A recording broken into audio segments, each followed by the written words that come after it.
Bom dia, queridos alunos, queridas alunas, professores, professoras, equipe pedagógica, Frei Benedito, nosso diretor, Fátima Alcântara, nossa co-diretora, senhores pais, paz e bem. A leitura é uma porta aberta para um mundo de descobertas sem fim. Pensando na importância do desenvolvimento da leitura como meio de promover a construção de conhecimentos e valores, assim como evidenciar o bom uso das novas tecnologias a favor do crescimento intelectual, decidimos explorar como temática geral, contextualizando a diversidade dos gêneros literários e textuais no universo da leitura. E como subtema do ensino fundamental anos finais e ensino médio, descobrindo novos mundos com a leitura e a tecnologia. No decorrer do projeto, serão praticadas atividades tais como leituras, pesquisas, desenhos, soletração de palavras, produções de textos, produções de vídeos, que, na culminância, cada turma socializará. Hoje, os representantes das turmas darão uma prévia do estudo a ser realizado no decorrer do projeto. Espero que todos se empenhem, se dediquem, aprendam bastante e apresentem excelentes trabalhos. Bom dia, paz e alegria. Nesta semana se dará início à abertura do chá literário, né? Então tem o gênero poesia e eu trago para vocês como uma sugestão de trabalhar a obra de Braulio Bessa. Braulio Bessa é um poeta cearense e ele tem uma poesia que retrata bem o atual contexto na qual nós estamos vivendo. Vou ler só uma estrofe, tá? Num país desnutrido de leitura, só se salva comendo a educação. A caneta é capaz de transformar e mudar o destino de um povo. Nesta poesia, né, nos faz refletir que o prazer pela leitura, precisamos realmente de ler para que nós possamos, né, ter um senso crítico, para que nós possamos lutar pelos nossos direitos. E realmente só se muda o país com um povo consciente, com uma sociedade consciente. E esta poesia ele escreveu quando tinha 15 anos e está bastante atual nos dias de hoje. Então fica aí a dica para vocês, ok? A leitura é fonte inesgotável de prazer. A leitura de um bom livro costuma provocar um diálogo onde o livro fala e a alma responde. Por isso, busque sempre boas leituras e viaje no inesgotável e incrível universo do conhecimento. A arte está tão presente na nossa vida, assim como o ar que a gente respira. Cada pessoa, cada ser humano, carrega dentro de si esse ser artístico. E este ser artístico são habilidades e dons que nós trazemos dentro de nós. Se reconheça como artista. Vejamos como a arte se expressa na nossa vida e como ela está presente no nosso dia a dia. Arte.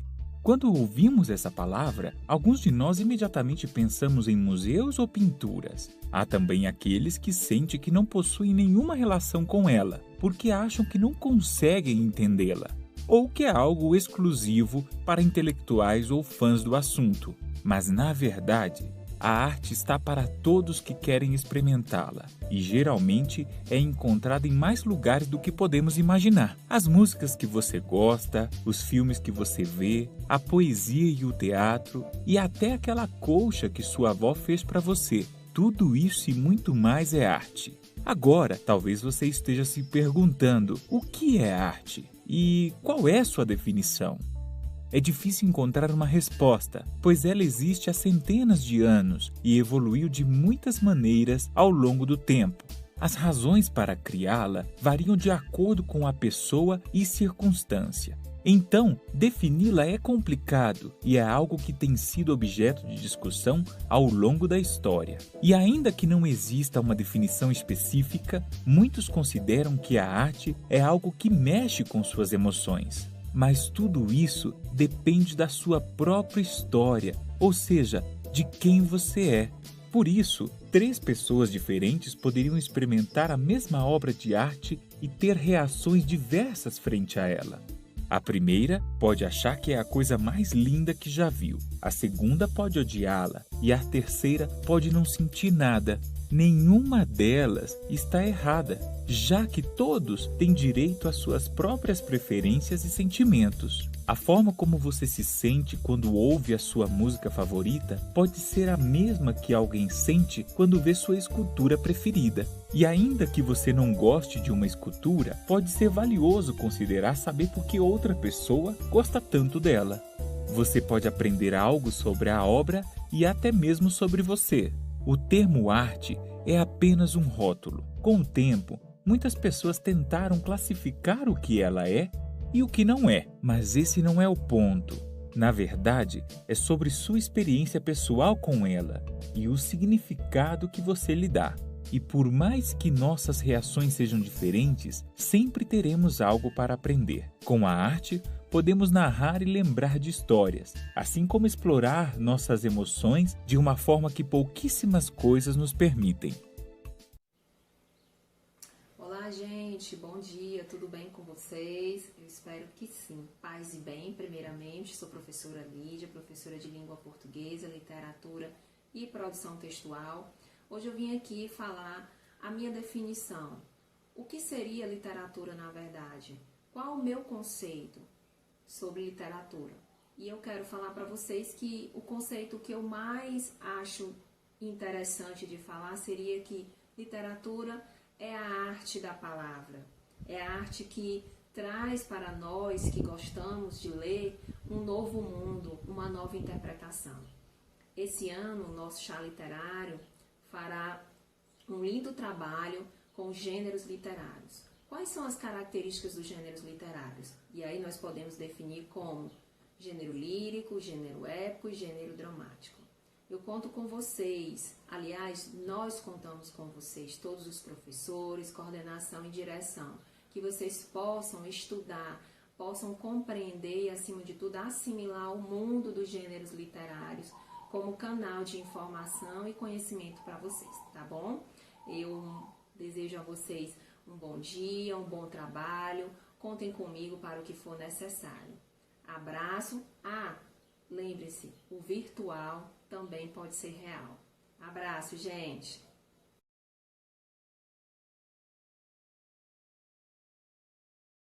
Olá, sou a Maria Gabriela do 6º ano e estou aqui para falar sobre fábula.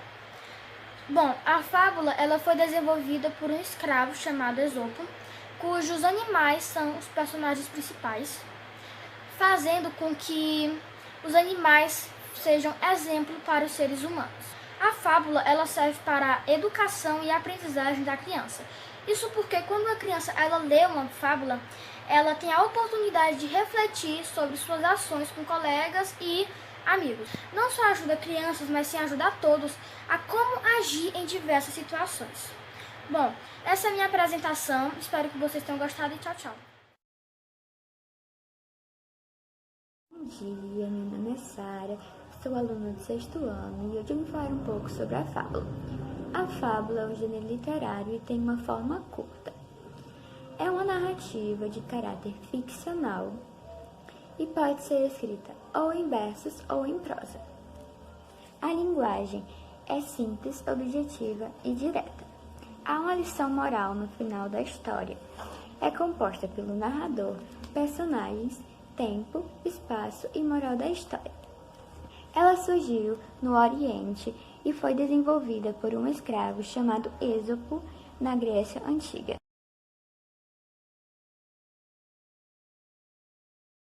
Originalmente tinha o intuito de fazer o registro de acontecimentos dentro de um dado tempo, mas com o surgimento do jornalismo, ela passou a ser considerada um gênero textual morto, e foi apenas no século XIX em que a crônica voltou a ser escrita. Mais diferente do seu objetivo inicial, ela passou a ser um texto curto de fatos cotidianos e diários e de linguagem despojada.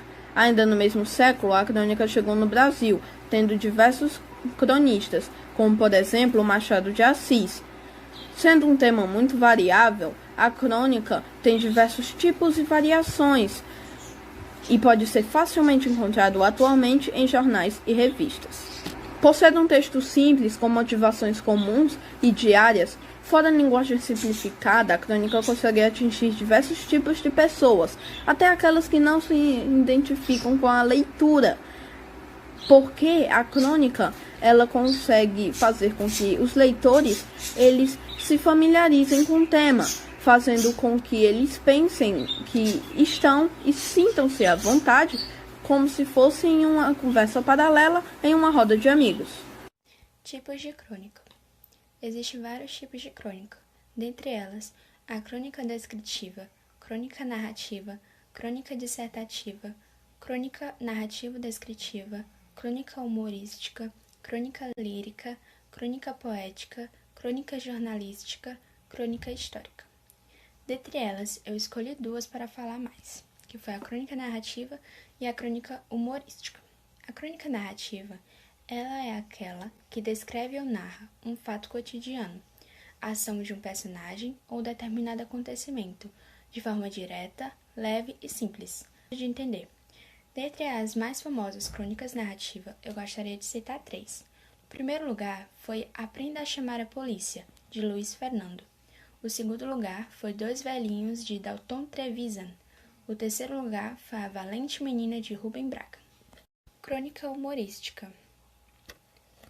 Ela utiliza a ironia, o humor e o sarcasmo para tratar assuntos que impactam a sociedade. Exemplo, política e economia. Dentre as crônicas humorísticas mais famosas, eu gostaria de citar, em primeiro lugar, a Metamorfose, Luiz Veríssimo, e em segundo lugar, Cuia, de Luiz Veríssimo.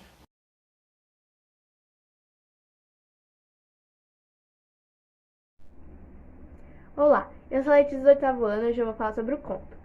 O conto é um texto curto em que o narrador conta uma história desenvolvida em torno de um enredo, uma situação que dá origem aos acontecimentos de uma narrativa. Há poucos personagens e poucos locais, pois como a história é breve, não é possível incluir vários lugares e personagens diferentes. Há vários tipos de contos, realistas, populares, fantásticos, de terror, de humor, infantis, psicológicos e contos de fadas.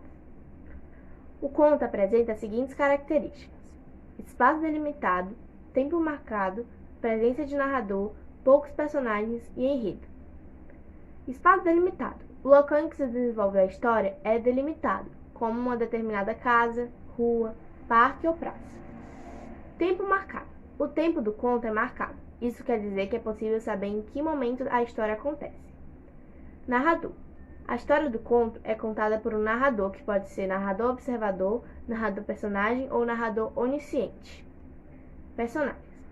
O conto contém poucos personagens, pois como é um texto breve, não é possível incluir muitos participantes na história. Os personagens podem ser principais ou secundários. Enredo. O conto apresenta sempre um enredo, que é um problema ou situação que dá origem aos acontecimentos da história. Meu nome é Lucas, eu sou aluno do 8º ano e eu vou falar um pouquinho para vocês dos tipos de conto. Dependendo da temática explorada, tem diversos tipos de contos, só que entre eles se destacam os contos realistas, que narram situações realistas e não imaginárias, os populares, que narram histórias transmitidas de uma geração para outra, os fantásticos, aqueles em que as histórias apresentadas têm uma mistura de realidade com ficção e confundem os leitores com acontecimentos absurdos. Contos de terror narram histórias cheias de mistério, suspense e medo. Os de humor narram histórias que têm como objetivo divertir os leitores. Contos infantis narram histórias para crianças e que têm a intenção de transmitir uma lição de moral. Contos psicológicos. Eles narram histórias que envolvem lembranças e sentimentos e têm a intenção de levar o leitor a refletir. E um dos mais populares, contos de fadas, os que narram histórias que envolvem príncipes e princesas e os personagens da mitologia e do folclore, como fadas, elfos, sereias e dragões. Eles se desenvolvem em torno de um acontecimento trágico, mas que tem um final feliz. Agora, a estrutura do conto. Essa estrutura é fechada e objetiva. A estrutura é dividida em 3 partes. Introdução. Nesse momento inicial, tem uma breve ambientação do espaço, do tempo, dos personagens e do enredo da história. Desenvolvimento. Aqui se desenrolam os acontecimentos relacionados com o problema ou a situação apresentados na introdução. O clímax, quando acontece o momento de maior tensão da história. E por último, desfecho, encerramento da narrativa em que se apresenta uma solução para o enredo. Galera, bom dia. Sou o professor Kleber Guedes. Para os alunos das séries iniciais que não me conhecem, eu sou o professor de gramática, interpretação textual e redação nas turmas do 9º ano até o 3º ano do ensino médio. Estamos aqui hoje na abertura do nosso 7º chá literário. Tá bom? A temática desse ano foi escolhida como contextualizando a diversidade dos gêneros literários e textuais do universo da leitura. Então fica evidente, fica claro que cada turma, cada série vai falar sobre um gênero textual diferente. E eu fiquei responsável pela turma do 9º ano, e junto com os alunos do 9º ano, a gente vai falar sobre o gênero textual poesia concreta, certo? Ou poesia visual, como queira chamar, que faz parte aí do movimento concretista da literatura. Então, juntamente com os alunos, foi feita uma pesquisa, certo? E hoje é só, de modo breve, para a gente conhecer o que foi esse movimento, que vai ser estudado e que vai ser mais aprofundado no decorrer do chá literário, porque hoje é a abertura e vão ter as outras etapas do chá literário.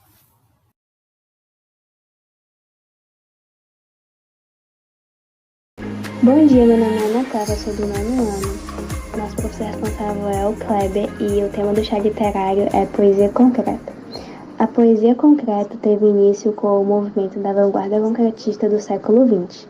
A poesia concreta, também conhecida como poema-objeto, esteve voltada para as explorações dos aspectos gráficos, onde o escritor pretendia preencher o espaço em branco oferecido pelo papel mediante a íntima relação entre a palavra, sonoridade e imagem.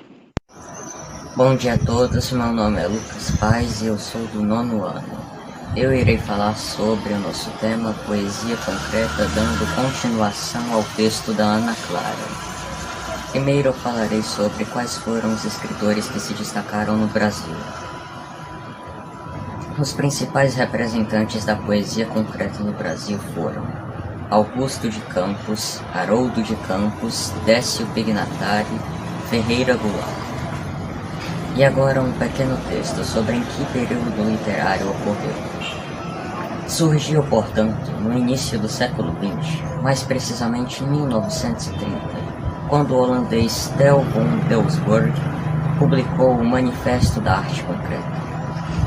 No Brasil, esse movimento vanguardista chegou por volta de 1950, através do suíço Max Weber, um dos precursores do movimento ao lado do russo Vladimir Mayakovsky.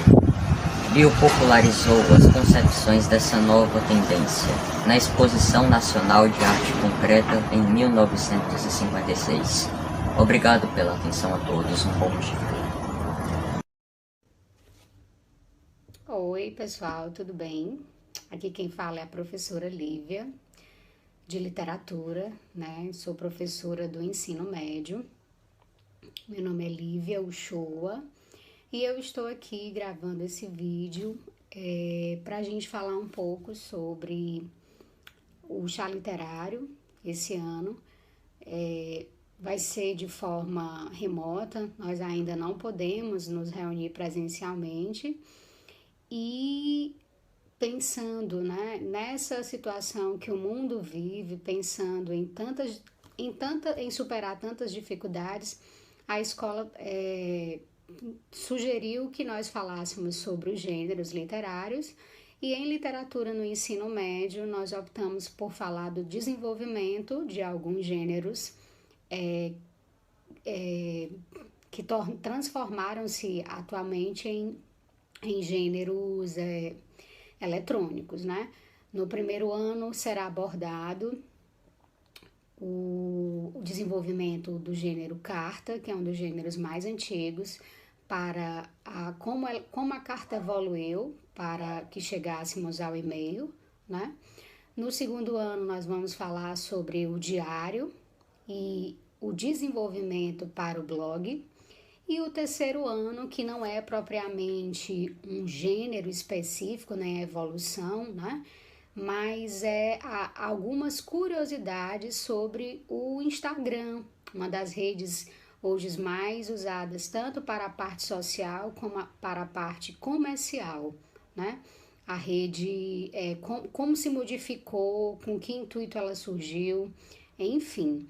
Então, eu quero dizer que eu estou feliz por estarmos iniciando essa etapa do chá literário, por juntos, né, darmos um passo para esse novo momento, para que a gente comece a acreditar, né, que aos poucos a coisa ou as coisas vão se encaixando, tá?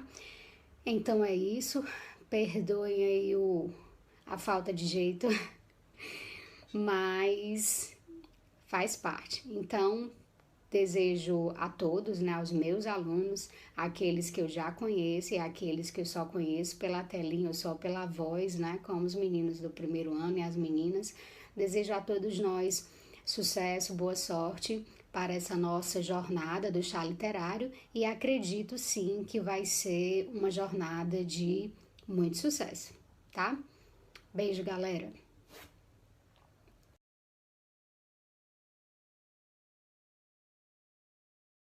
Sou Laranice, tenho 14 anos e sou do primeiro ano do ensino médio. As cartas são o meio de comunicação mais antigo.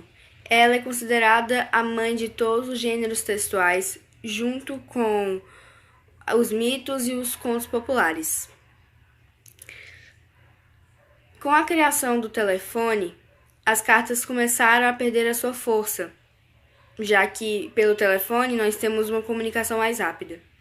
Com a era da informática, as cartas passaram a ser muito pouco utilizadas, sendo substituídas pelos e-mails, já que os e-mails nós temos uma comunicação mais rápida e podemos enviar mensagens e receber mensagens de todo mundo.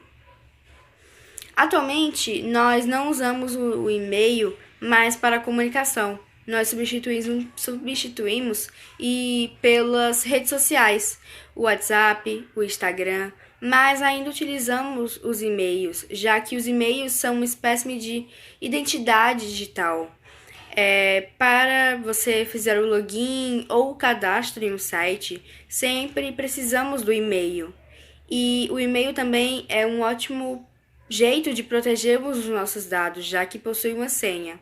Embora tenhamos que ter muita segurança, já que existem pessoas que conseguem hackear e roubar todos os nossos dados.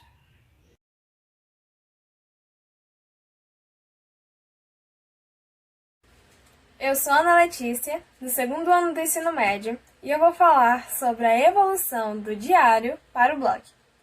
O diário é um gênero textual narrado em primeira pessoa, em que essa pessoa fala de experiências, opiniões, ideias, sensações, acontecimentos, enfim, fatos do nosso cotidiano. Além de ser confidente, ele pode ser visto também como uma autobiografia, e a sua importância está na possibilidade de um registro histórico, que pode ser utilizado para auxiliar em pesquisas. Além dos chamados diários pessoais, existem também os diários de viagem, que relatam experiências sobre determinados passeios. Além destes, existem ainda os diários de ficção, que são diários criados e que contam sobre a vida de um personagem fictício. como é o caso do Diário de um Banana e Querido Diário Otário. Dentre os diários reais e pessoais, existe o Quarto de Despejo, que foi escrito por Carolina Maria de Jesus e que conta sobre a sua vida. Outro diário é o Diário de Anne Frank, que foi escrito pela adolescente judia Anne Frank durante os dias em que ela passou escondida na Holanda durante o período do Holocausto na Segunda Guerra Mundial. Então, resumindo esse gênero literário, temos como principais características relatos pessoais, registros de acontecimentos, são escritos em primeira pessoa, registros em ordem cronológica e o caráter intimista e confidente. Com o advento da tecnologia, houve uma evolução do diário, que se tornou o blog. O blog é um gênero textual digital veiculado na internet e que serve como um meio de comunicação virtual. Qualquer pessoa pode ter um blog, que são páginas na internet em que os blogueiros, autores do blog, divulgam informações pessoais ou sobre um determinado tema. Sendo assim, eles são importantes ferramentas de interação da modernidade. Na comunicação virtual, os blogs se assemelham aos diários, pois estes possuem quase que as mesmas características, e por isso são comumente chamados de diários virtuais. Os diários podem incluir fotos, figuras, bilhetes, anotações, poesias, e os blogs, além disso, podem incluir imagens, músicas, vídeos e, portanto, o blog utiliza uma linguagem verbal e não verbal. Uma curiosidade é que o primeiro blog foi criado por um brasileiro e o nome do blog era Open Diary. Nesse blog, o seu criador falava sobre experiências pessoais. Dependendo do número de leitores e o público-alvo, as pessoas utilizam uma linguagem mais ou menos formal. Quando os blogs possuem um caráter pessoal, eles se aproximam ainda mais dos diários, onde o autor escreve experiências e sentimentos pessoais. Os blogs reúnem diferentes tipos de texto, como os narrativos, descritivos, dissertativos, expositivos e argumentativos. Em sua configuração, as postagens aparecem de forma cronológica e muitas vezes estão divididas em meses e anos de publicação. A pessoa ou grupo que pretende criar o blog pode personalizá-lo da maneira como preferir. Então, como dito, o blog é uma evolução do diário, sendo que o blog foi criado também com uma função intimista, mas que acabou se expandindo para outras funções. Obrigada!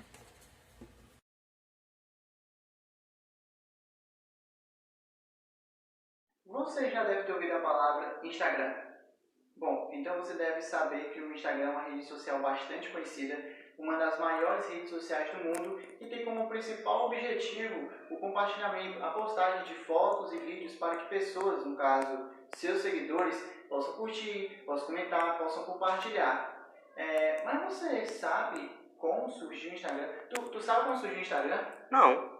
Então, meu nome é Gão Barbosa, sou aluno do 3º ano do ensino médio e irei explicar para vocês como surgiu o Instagram. O Instagram foi lançado em 6 de outubro de 2010 pelo norte-americano Kevin Systrom e pelo brasileiro Mike Krieger. No mesmo dia do lançamento, o aplicativo tornou-se o mais baixado da Apple Store e já em dezembro do mesmo ano contava com a impressionante marca de 1 milhão de usuários. Já no ano de 2012, após o tão esperado lançamento do aplicativo na versão do Android, porque foi assim, lançaram primeiro para o iPhone, para dois anos depois lançarem para o Android. Mas o Instagram foi comprado pelo Facebook por $1 bilhão. Assim, o Instagram, com o decorrer do tempo, adquiriram várias funções, como por exemplo, os stories, os vídeos ao vivo, o IGTV, o Reels, mas uma mudança drástica que ocorre até atualmente no Instagram é que ele está virando uma plataforma de compras e vendas, onde pessoas estão criando perfis para divulgarem e venderem os seus trabalhos. Marcas estão utilizando pessoas, os famosos influencers, para divulgarem seus lançamentos. E assim, cada vez mais o Instagram vai ter um grande reconhecimento e um grande crescimento. Bom, agora a respeito de algumas curiosidades, existe uma teoria que não foi comprovada, mas uma teoria dizendo que o Instagram surgiu como uma rede social gastronômica, onde pessoas compartilhavam fotos de seus pratos, de suas comidas.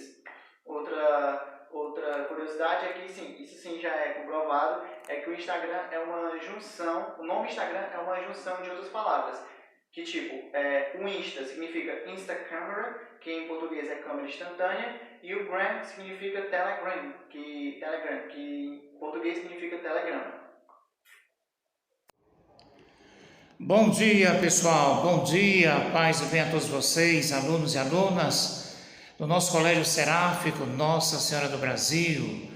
Olha, hoje vocês estão dando início, mais uma vez em nosso colégio, o Chá Literário, que esse ano, entre outras coisas, quer desenvolver o subtema, o tema principal, que é descobrindo novos mundos através da leitura e das tecnologias, ou das redes sociais, como a gente diz.